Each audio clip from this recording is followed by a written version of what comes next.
네, 오늘은 대림절 세 번째 주 말씀, 그리스도를 준비하는 사람 요셉이라는 제목으로 말씀을 나누겠습니다. 목회자들이 성탄절기 때마다 강단에서 가장 많이 소개하는 성경의 메인 캐릭터들이 있어요. 1번은 당연히 아기 예수님이고요. 2번은 마리아입니다. 3번은 누구일까요? 요셉이면 좋겠는데 동방 박사가 많이 설교가 많이 주제로 올라와요. 자, 그럼 4번은 누구일까요? 요셉일까요? 요셉보다 더 많은 설교에 등장하는 인물은 헤롯이에요. 요셉은 항상 성탄절에 조연으로 잠깐 등장을 해요. 그리고 요셉을 이야기할 때마다 항상 따라다니는 수식어가 있는데 뭐죠? 요셉은 누구의 남편? 마리아의 남편이다. 그래서 요셉은 요셉 자체보다 그 아내인 마리아의 그늘에 갇혀서 그닥 유명하지 않은 조연급으로 항상 출연하고 있어요.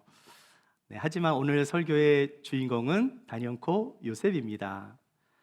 그동안 성탄절기 때마다 다른 인물에 비해 별로 주목을 받지 못해서 좀 섭섭할지도 모르는 요셉. 그러나 오늘만큼은 요셉의 이야기를 통해서 그가 얼마나 그리스도의 오심을 위해 귀하게 쓰임을 받았는지 그 이야기를 여러분과 나눌 거예요.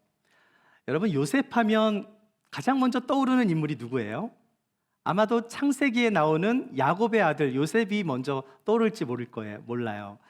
자, 그런데 여러분, 마리아의 남편 요셉도요, 그 요셉의 아버지 이름이 야곱인 거 아세요? 네, 똑같은 야곱이에요. 그런데 여러분, 신약의 요셉은 구약의 요셉을 예표해요.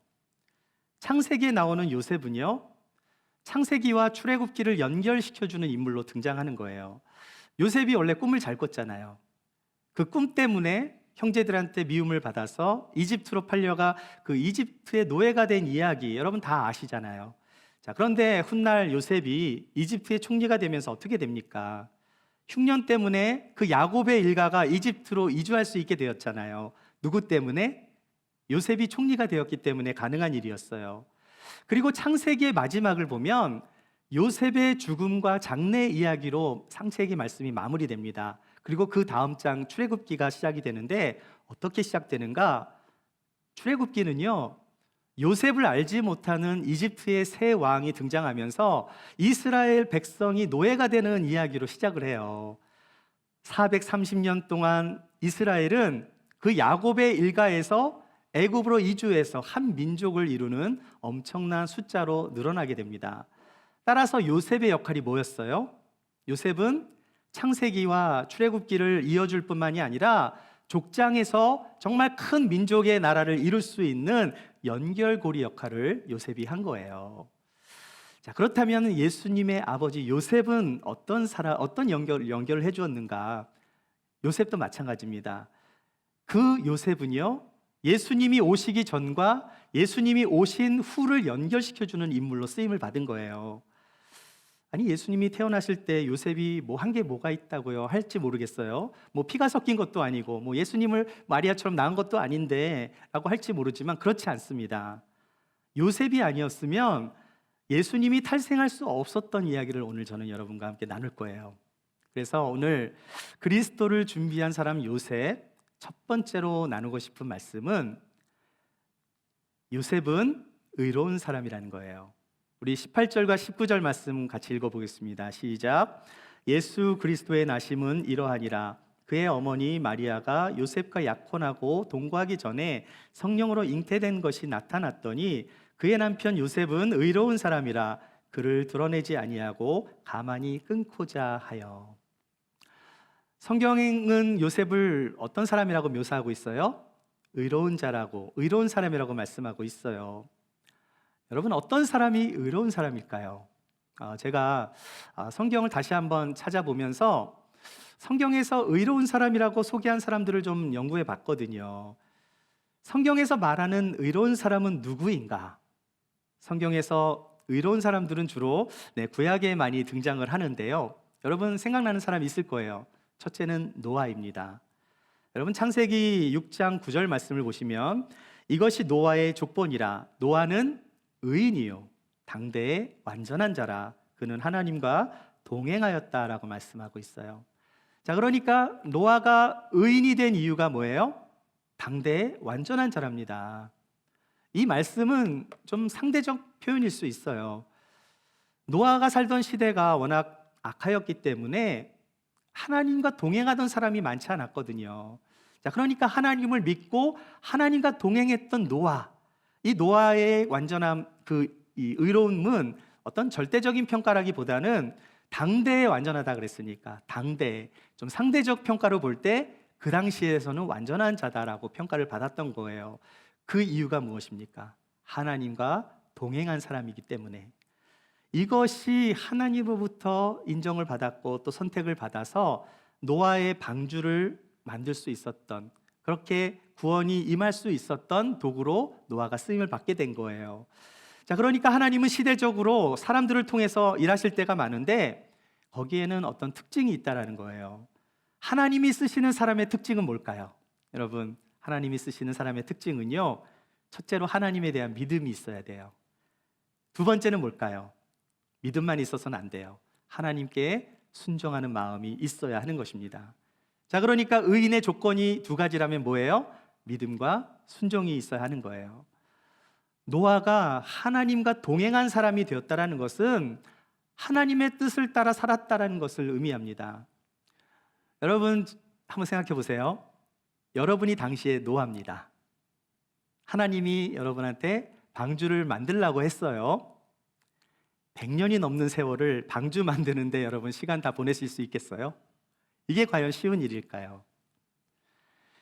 하지만 노아는 그걸 했거든요. 순종했습니다. 따라서 이 믿음이라는 것은 순종을 통해서 드러나는 것이고요. 순종은 행함을 통해서 증거가 되는 거예요. 아브라함이 그랬습니다. 아브라함이 의로움을 받은 이유가 무엇입니까? 여러분, 야고보서 말씀 잘 아시죠? 같이 읽어보겠습니다. 시작.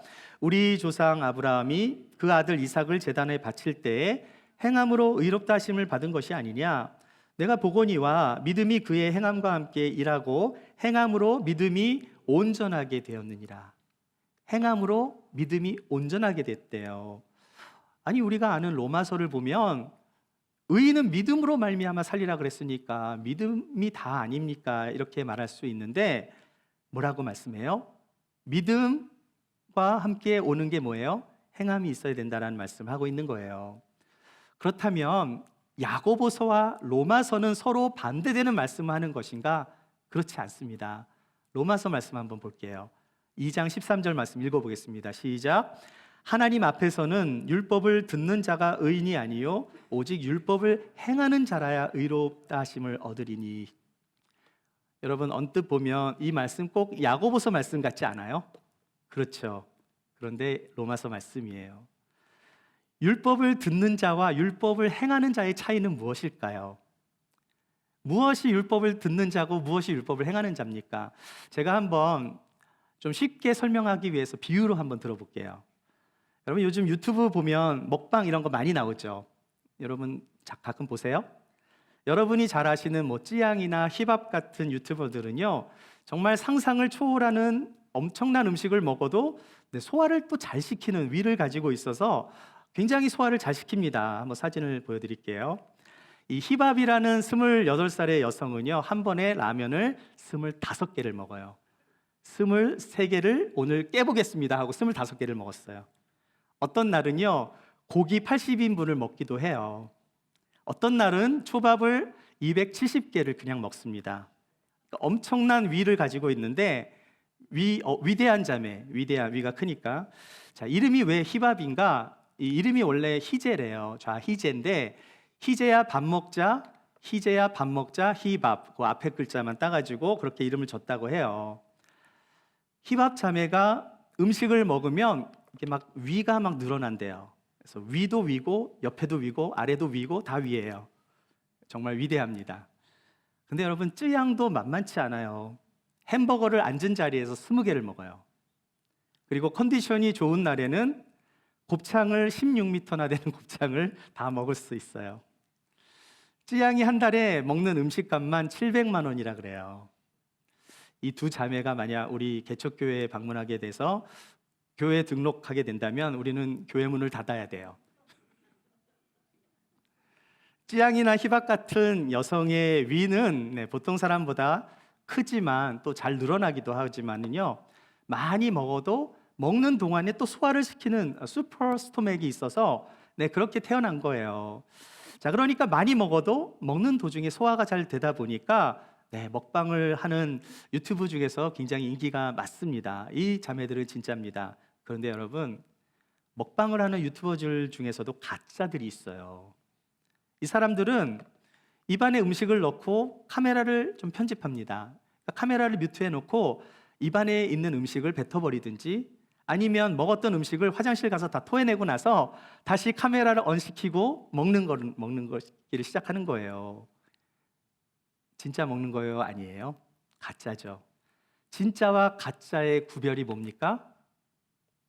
진짜로 먹는 사람은 진짜 유튜버, 음식 만드는 먹방 유튜버들이고 가짜들이 있다라는 거죠. 이것이 바로 그 기준이라는 거예요. 그래서 다시 로마서 말씀을 보세요. 유대인들은 자기들이 율법을 가지고 있었어요. 자기가 율법을 갖고 있었기 때문에 자기들은 의인이라고 스스로 착각하며 이방인들을 무시했던 거예요. 자, 그런데 하나님이 보시는 의인의 기준은 무엇입니까? 율법을 듣는 자, 율법을 가진 자가 의인이 아니라 율법을 행하는 자가 의인이 되는 거예요. 노아나 아브라함이나 욥이나 다니엘 같은 사람들, 하나님이 보시기에 의롭다함을 받은 사람들, 그들의 삶을 보세요. 무엇이 있었습니까? 믿음과 순종이 함께 있었다라는 거예요. 다시 말해서 그 믿음, 그들이 가진 믿음은 어떤 믿음입니까? 진정한 믿음이 되었던 거죠. 자, 그래서 다시 요셉으로 돌아가 볼게요. 마태가 말하는 요셉은 의로운 사람입니다. 의로운 사람에게 나타나는 증거가 뭐라고요? 믿음과 순종이라고 말씀했죠. 여러분 생각해 보세요. 다윗의 자손 중에 요셉밖에 없었겠어요? 다윗의 자손이 얼마나 많았겠습니까? 근데 왜 하필 요셉일까요? 왜 하나님은 요셉의 가문을 통해서 예수님을 보내셨는가? 그에게는 진짜 믿음과 온전한 순종의 모습이 있었기 때문에 그랬던 거예요. 믿음은 있는데 순종을 안 하는 사람을 하나님께서 모르실까요? 아시겠죠? 그래서 순종이 없는 믿음은 죽은 믿음이 되는 겁니다. 다른 말로 행함이 없는 믿음은 죽은 믿음이다. 야고보서는 말씀하고 있는 거예요. 자, 그래서 다시 한번 이 말씀을 보세요. 의로운 사람 요셉은 마리아와 약혼했다라고 말씀하고 있는데, 여러분 유대인의 그 결혼 풍습에서 약혼은요, 결혼과 마찬가지로 아주 강력한 이 결속을 의미해요. 그러니까 약혼을 할 때 어떻게 합니까? 그냥 하는 게 아니죠. 양가의 그 허락을 받아서 약혼을 합니다. 자, 그러면 신랑은 보통 아버지의 집으로 돌아가서 1년가량을 이제 신부와 떨어져 지내요. 이게 유대인의 결혼 방식이에요. 그리고 신부도 약혼을 한 다음에 1년간 친정집에 머물면서 아내로서의 역할을 배우는 거예요. 일종의 신부 수업이라고 할 수 있는 거죠.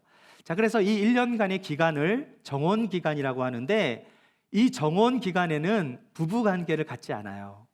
하지만 법적으로는 결혼한 거나 마찬가지가 되는 것입니다. 그래서 여러분 19절에 보시면 요셉을 뭐라고 말해요? 그의 남편이라고 말하잖아요. 약혼밖에 안 했는데 그의 남편이라고 말하는 이유가 바로 그 때문인 거예요.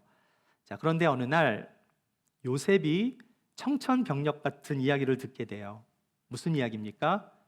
사랑하는 약혼녀 마리아가 임신을 하게 되었다는 소식을 들은 거예요. 아름다운 결혼을 꿈꾸던 그 요셉의 마음이 어떠했을지 한번 생각해 보세요. 함께 같이 살지도 않는데, 잠자리도 하지 않았는데 마리아가 아이를 가진 것입니다. 여러분, 지금도 이란이나 아프가니스탄 같은 이슬람 국가에서는요, 여인이 간음죄를 범하면 돌로 사람을 쳐서 죽이는 투석형이 요즘도 있어요. 이게 실제 있었던 게 아니라 투석형을 받은 여자를 보호하기 위해서 지금 시위를 하는 겁니다. 똑같이 이렇게 만들어 놓고. 그래서 아프가니스탄 같은 경우는 땅을 파서요, 이렇게 여성에다가 이렇게 가려고 이렇게 묻어요. 그리고 몸만 남겨놓고 돌로 쳐서 사람을 죽게 만드는 이런 형벌을 지금도 하고 있습니다. 그래서 지금 이 여인은 지금 그거를 이란 사람인데 이거 시위하는 거예요. 하지 못하게. 지금도 돌로 치는 투석형이 있는데 2000년 전이면 어땠을까요? 더 심했겠죠. 이러한 사건을 마리아가 지금 겪어야 하는 상황이 발생한 거예요. 당시의 율법으로 볼 때는 돌에 맞아 죽을 수밖에 없는, 만약 마리아가 요셉의 아이가 아니라고 한다면 돌에 맞아 죽을 수밖에 없는 상황이에요. 자, 이런 상황에서 약혼녀의 임신 소식을 들었던 요셉의 심정이 어땠을까요? 너무나 큰 배신감에 또 쓰라린 마음에 절망할 수밖에 없었을 겁니다. 그런데 요셉은 어떻게 했습니까? 요셉이 어떻게 했죠? 너무 화가 나서 막 동네방네 이야기를 하고 다녔나요? 아니면 너무 힘드니까 정말 믿을 수 있는 가까운 친한 친구에게만 살짝 그 이야기를 했을까요? 실제 있었던 사건인데요. 오래전에 어느 교회에서 남편이 외도를 했습니다. 아내 되시는 분이 너무나 힘들었어요. 기도하는데도 너무 힘들고 그러니까 자기가 좀 믿을 수 있는 친한 친구에게 남편의 외도 이야기를 하면서 아무한테도 이야기하지 말라고 그렇게 신신당부를 했어요. 자, 그런데 어느 날 교회를 와보니까 교인들이 다 알고 있었던 거예요.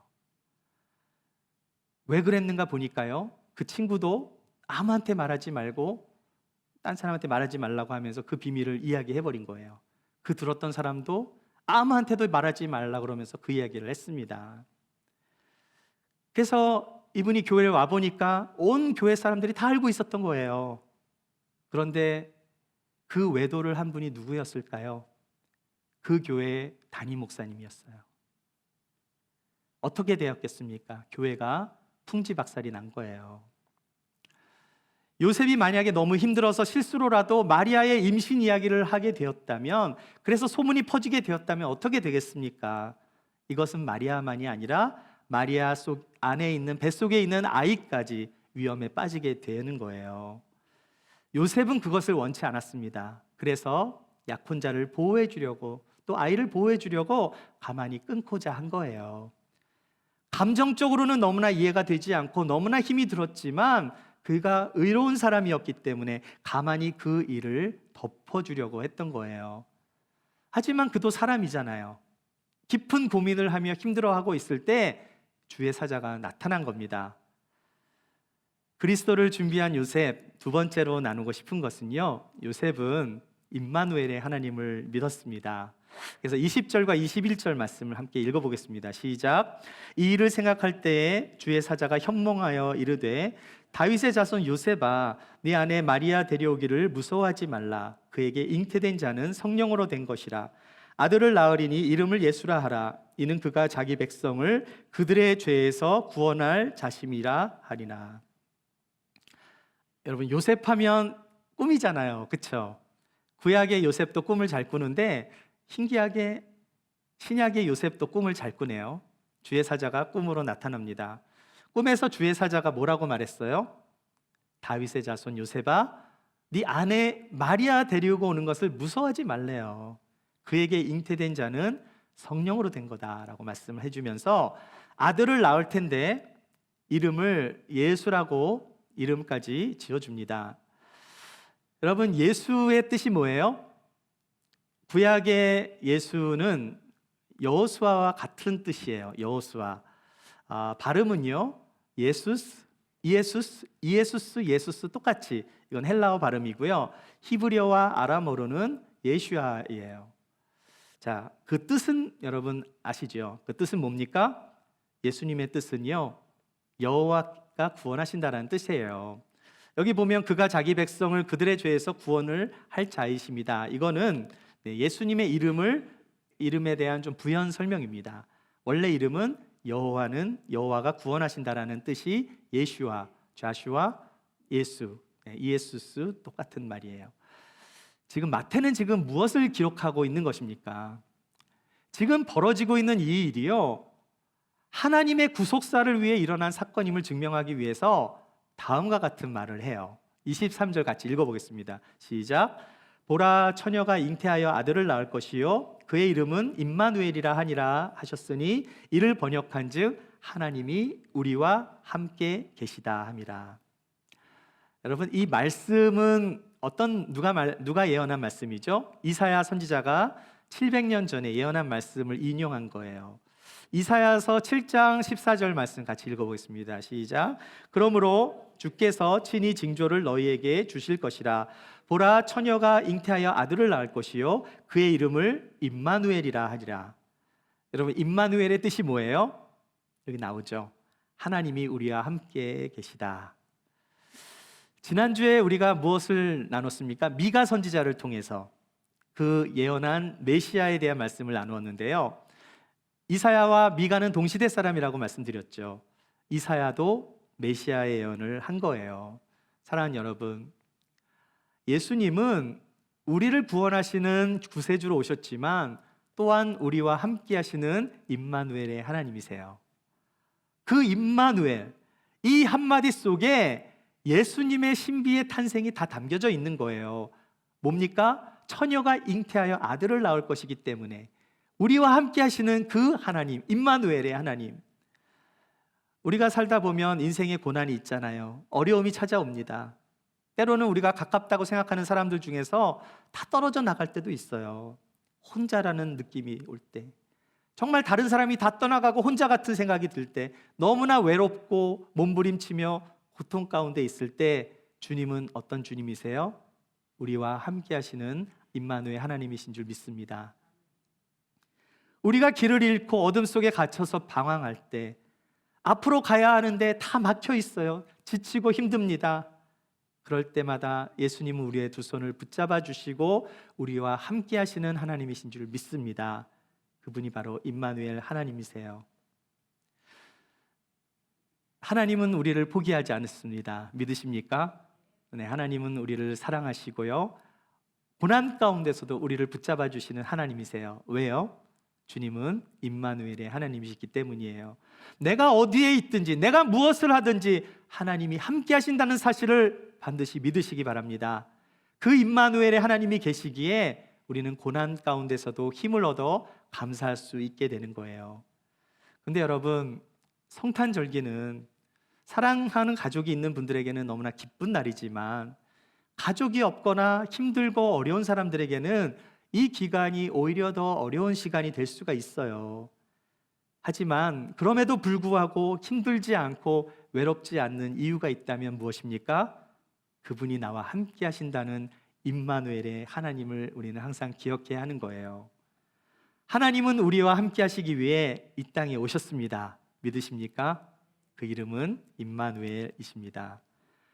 죄와 허물로 죽어야 하는 인생들에게 소망과 기쁨과 위로를 주시기 위해 이 땅에 오신 하나님의 아들, 그분이 인간의 몸으로 오셔야 했기 때문에 동정녀 마리아를 통해서 성령으로 잉태하신 거예요. 생각해 보세요. 하나님은 영이신데 영으로 오시면 사람이 어떻게 볼 수 있을 거예요? 못 보겠죠.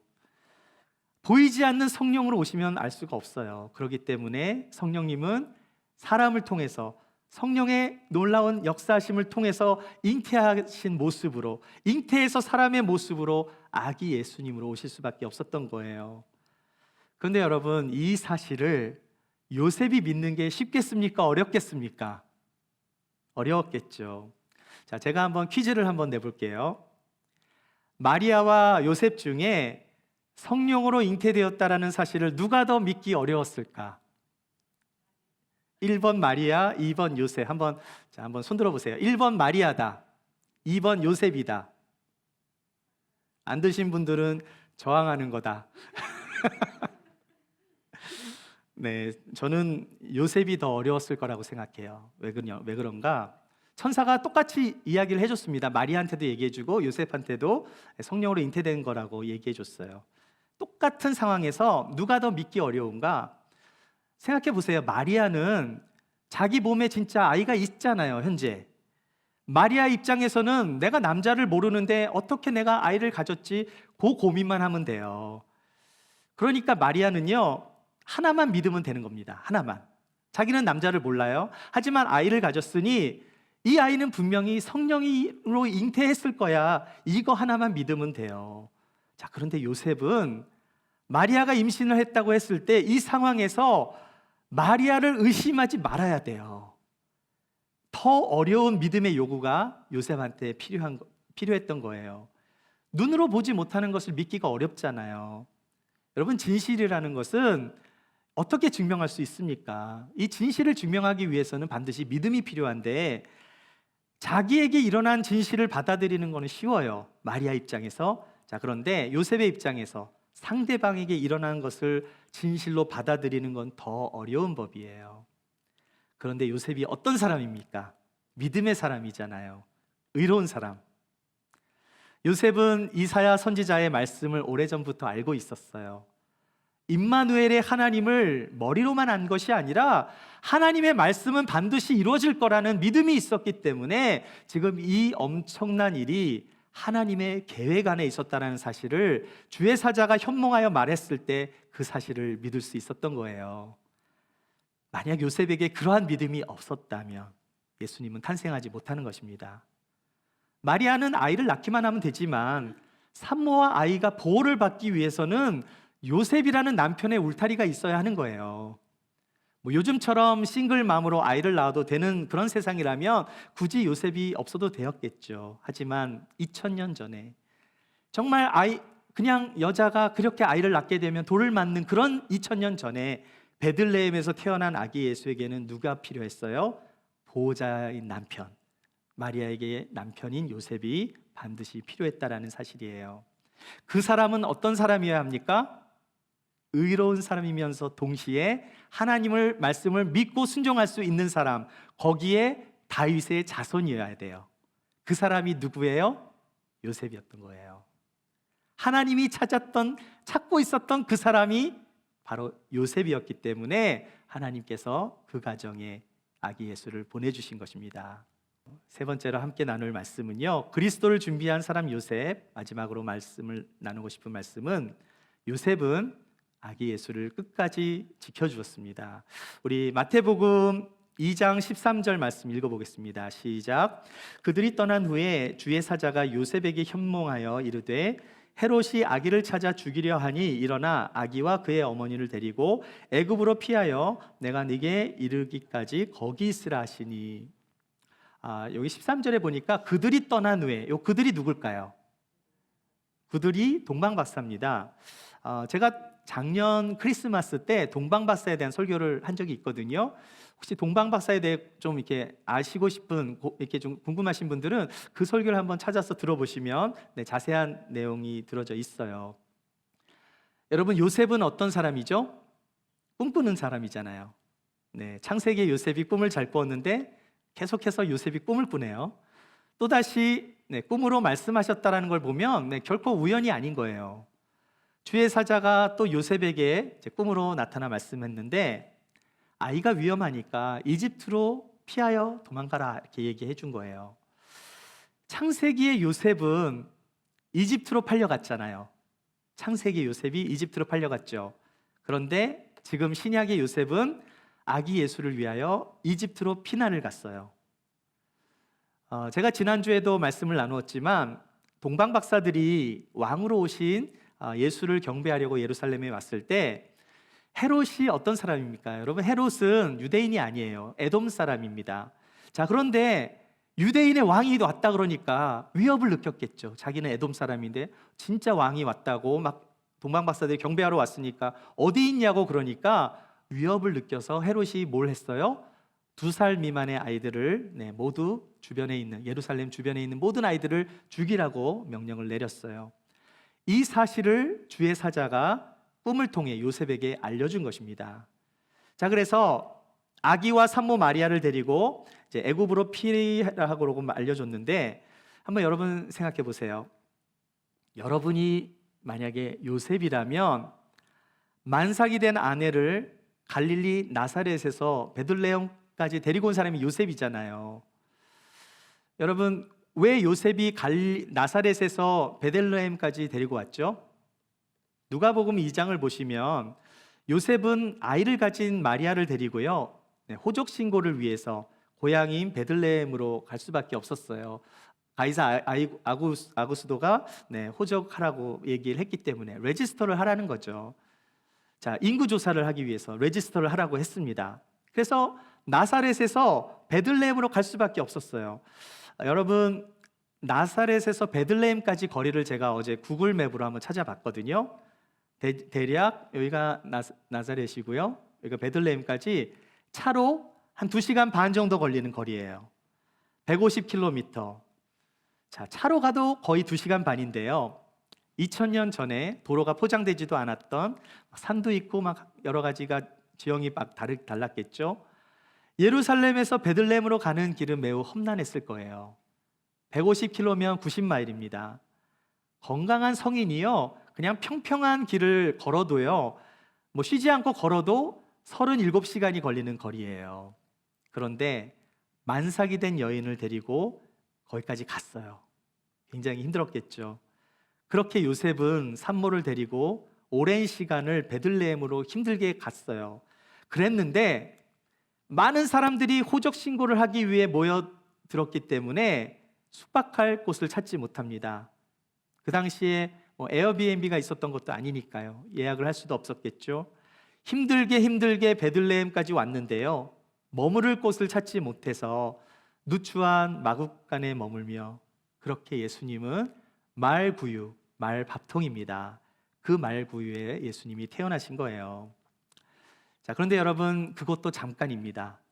꿈에서 위험하다고 주의 사자가 요셉한테 알려주었을 때 요셉은 다시 애굽으로 가서 피난을 떠나야 하는 상황입니다. 우리 사랑하는 남자 성도님들, 피곤하죠? 주무시는 분들이 많으신데 여러분이 지금 요셉이에요. 여러분이 요셉입니다. 네, 잠 깼죠? 됐습니다. 자, 여러분이 지금 요셉이라고 생각해 보세요. 여러분이 지금 요셉이라면 애굽으로 떠나는 것이, 이 상황에서 아내를 데리고 나사렛에서 베들레헴까지 와서 간신히 아이를 낳는데요. 아이를 낳는데 좀 더 쉬고 싶은데 주의 사자가 현몽해서 다시 애굽으로 피난하라는 거예요. 애굽으로 떠나는 것이 쉽겠습니까? 어렵겠습니까? 어렵겠죠. 그런데 요셉은 어떻게 했어요? 아이와 산모를 데리고 한 번도 가본 적이 없는 애굽으로 아무 불평 없이 피난길을 떠났던 거예요. 우리 사랑하는 남자 성도님들, 네, 우리 남자 성도들이 좀 멋지게 살아야 될 것 같아요. 요셉처럼 불평하는 게 아니라 가정을 위해서 헌신할 수 있는 그런 성도님들이 되시기를 축복합니다. 근데 여성 성도님들한테도 좀 부탁드리고 싶은 것은, 네, 마리아를 한번 보세요. 고난 가운데서도 예수님을 위해서 이 많은 고난을 감수한 마리아를 본받아야 하는 거예요. 마리아에 대한 설교는 다음 주로 이어집니다. To be continued. 다음 주를 기대하십시오. 여러분, 이 상황을 통해서 우리는 무엇을 알게 됩니까? 여러분, 예수님은요, 우리는 예수님 할 때 십자가에서만 고난받은 줄 아는데 예수님은 십자가에서만 고난을 받으신 게 아니에요. 예수님은 마리아의 뱃속에서부터 엄청난 고난을 받으셨고요, 태어나시자마자 애굽으로 피난을 가셨어야 했어요. 말구유에서 태어난 것만 해도 힘든 상황인데 마리아가 불안한 상황에서 태교를 잘 했겠습니까? 언제 돌 맞아서 죽을지도 모르는 그런 상황 속에서 태어나자마자 죽을지도 모르는 고난을 당하신 분이 바로 아기 예수님이셨어요. 여러분 중에 마국간에서 태어난 사람은 없잖아요. 아무리 내가 고난을 많이 받았다 하더라도. 우리는 성탄절하면 굉장히 낭만적인 성탄절을 기대해요. 밖에만 나가도 아름다운 캐롤이 들리고요, 아름다운 크리스마스 트리 얼마나 멋있어요. 맛있는 음식을 먹으면서 선물도 받고 마음이 들뜹니다. 그런데 예수님이 태어나신 성탄절은 그렇게 낭만적이지 못했다라는 거예요. 고난의 연속이었다는 거예요. 힘들게 애굽에서 태어나자마자, 말구에서 태어나자마자 애굽으로 피난을 가셨던 예수님. 근데 또다시 시간이 지나자 요셉이 꿈을 꿔요. 우리 마지막으로 누가복음 2장 말씀 같이 한번 읽어보겠습니다. 시작. 헤롯이 죽은 후에 주의 사자가 애굽에서 요셉에게 현몽하여 이르되 일어나 아기와 그의 어머니를 데리고 이스라엘 땅으로 가라. 아기의 목숨을 찾는 자들이 죽었느니라 하시니 요셉이 일어나 아기와 그의 어머니를 데리고 이스라엘 땅으로 들어가니라. 의로운 사람 요셉은요, 이번에도 아무런 불평이 없이 가라 하니까 가고 오라 하니까 온 거예요. 정말 순종의 사람입니다. 그런데 그 순종은 어떤 순종이에요? 요셉의 순종이 어떤 순종이었습니까? 아기 예수를 끝까지 지켜준, 그 예수님의 생명을 지켜준 믿음의 순종이었다는 거예요. 요셉이 아니었다면 마리아의 생명도 보장이 안 돼요. 그랬다면 예수님이 다른 사람에게 태어나셨어야 할지도 몰라요. 그랬다면 예수님은 1세기에 못 오셨을 수도 있는 거예요. 따라서 우리가 예수님으로 인해 구원을 받을 수 있도록 언성 히로, 보이지 않는 히로, 그 1등 공신이 누굽니까? 네, 요셉이라고 저는 말하고 싶어요. 그런데 요셉은 우리가 생각하는 그 요셉보다 훨씬 좋은 사람입니다. 어떻게 알 수 있죠? 성탄절에서 맨날 조연으로 출연하는데도 한마디 불평을 안 해요. 저는 우리 사랑하는 요셉 형님이 만약 제 설교를 천국에서 듣는다면 내적 치유를 받을 수 있기를 소망합니다. 요셉은 마리아를 사랑했어요. 사랑하는 약혼녀 마리아를 지켜주기 위해서 천사가 나타나기 전에도 그냥 조용히 그냥 헤어지려고 했어요. 뿐만 아니라 하나님의 신실한 말씀을, 약속의 말씀을 믿고 전적으로 의지했다는 거예요. 순종했다는 거예요. 주의 사자가 예수의 이름을, 아이의 이름을 예수라고 말하라고 했을 때 그렇게 했습니다.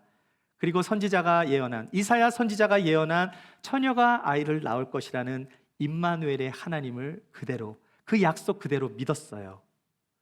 그리고 아기 예수를 위해서 나사렛에서 베들레헴까지, 베들레헴에서 애굽까지, 또 헤롯이 죽었을 때 애굽에서 나사렛까지 가족을 보호해주고 지켜주기 위해서 끝까지 믿음의 본을 보인 사람이 누구예요? 요셉인 거예요. 요셉은 그의 믿음과 순종으로 예수 그리스도의 오심을 준비하며 아기 예수님을 지켜준 것입니다.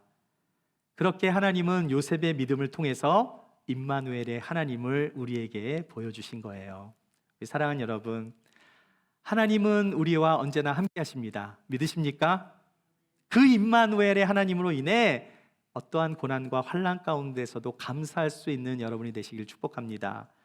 의로운 사람 요셉이 하나님께 귀하게 쓰임을 받은 것처럼 우리가 이 대림절 기간에 예수 그리스도를 더욱 사모하시며 다시 오실 주님을 위하여 귀하게 쓰임을 받을 수 있는 저와 여러분이 되시기를 주의 이름으로 축원합니다.